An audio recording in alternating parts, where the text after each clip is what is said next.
जागेवरच गतप्राण झाले।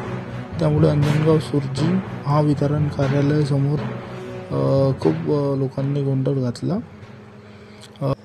लोकांच्या म्हणण्यानुसार त्यांनी यांना सांगितले होते की हातावर वर करा, पण ती घटना घडली।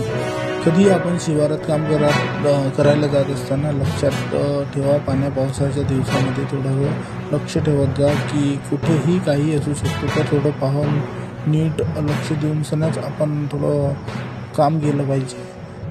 मृत महिलेचे नाव रुपाली शुद्धधन सावडे असे आहे। त्यांचे वय वर्ष 36 वर्ष असे आहे।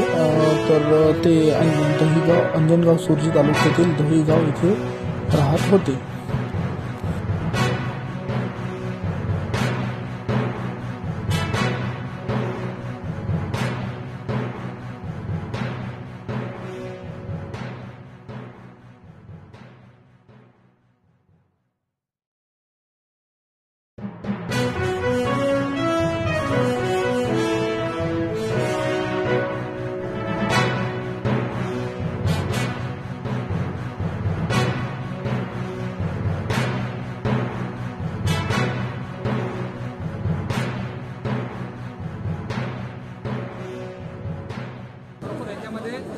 एमएसएबीचा दुर्लक्ष जास्त आहे, कारण 3 पोलवरून तो वायर तुटलेला आहे।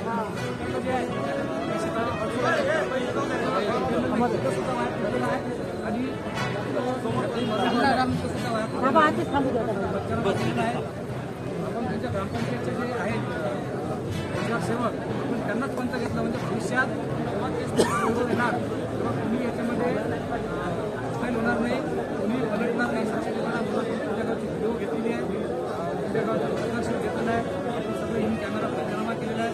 आणि आणखी आपल्या गावचे ग्रामपंचायतचे जे मेंबर होते 2, त्या मेंबरला सुद्धा आपण या त्याच्यामध्ये पंच म्हणून घेतलेला आहे।